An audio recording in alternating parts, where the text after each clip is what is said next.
Francia. So were you a registered nurse? Yes, Okay. How many years? since 1995. And I was a medic and a lab assistant before that. So me and needles are like this. Yeah. And you were a transport nurse, you said, right? Oh, yes. My thing is I really love doing transport nursing. Like I love it. But I was a chief flight nurse for a Canadian company for about 8 years. Canada's number one. That's where you're based out of? I was for a long time, but I'm in Honolulu. Oh, So typically they like my location. good for you. You know what I mean? Right there, gateway to Asia, easy hop to Australia Yeah. and all that. Yeah. The West Coast is easy. Yeah, absolutely. So I'm used to being ready, get ready in an hour. How Hold soon can you be at the airport? Wow.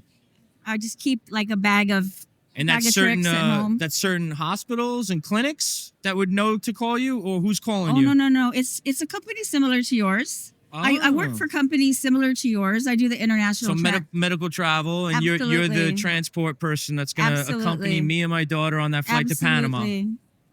That's cool. They can be my patients can be as sick as non-ambulatory, unconscious, on a ventilator, monitor, and I'm titrating drips and just 100%, focused. They could be that critical, or they could be. Sometimes I've picked up my patient in the lobby or a bar of a hotel. They've been discharged, and their insurance requires them to have a medical escort to get home. Gotcha. So you kind of want, for flight though, you kind of want to have a mix of someone who's got critical care background, obviously solid, and emergency. Because they have to be able to be, think on the fly, Yeah. think like a paramedic. Yeah. I was in EMS for a long time, like probably altogether 30 years. And I think the best children's hospitals, the best people gravitate towards them. That's what I've noticed. Us critical care nurses, us ER nurses, we like to challenge ourselves. Yeah. Actually, when it comes to, in that sense, like when we're talking about IVs. Now, some people will come into the room and they've got like a whole tray and a whole array of IV needles. Like if you miss one, you got another one right there. Yeah. What I used to do when I knew I needed to do an IV start, I would take one. I would take one with me, and I would, even if it was all the way across the hall, and I would tell myself, you know what?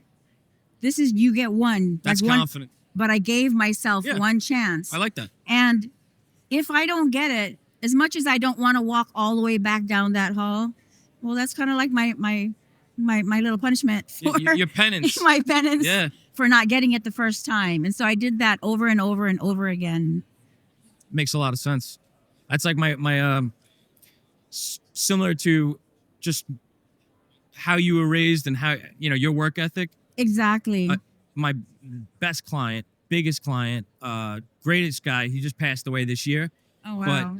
Doctor for 60 years, Wow. delivered more babies probably than anybody in New York City.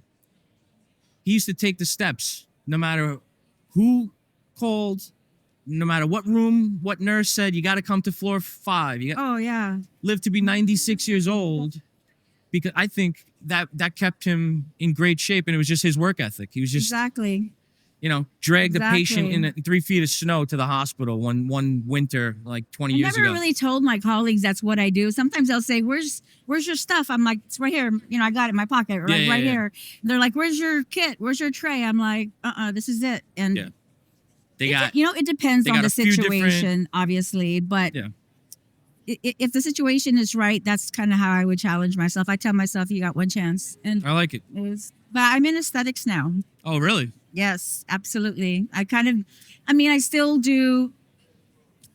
My love is flight nursing. It always will be. I used to be in the Air Force, and Wow. but I've kind of did a little paradigm shift, thanks to COVID. But So did I. I do. I own a med spa on the Big Island Nice. at Mount Nolani. A med spa in Hawaii.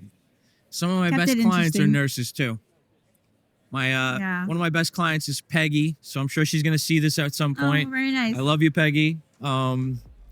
She's been retired for a few years now, but she was old school in the hospital, in the I tell trenches you. for training people Absolutely. at nursing schools throughout the 90s, I believe, 80s and 90s. But Mhm. yeah, you're a tough breed. It was a pleasure meeting you. Thank you. Thank you so much. If you like stories like this, please like, follow, and subscribe on all of our social media platforms.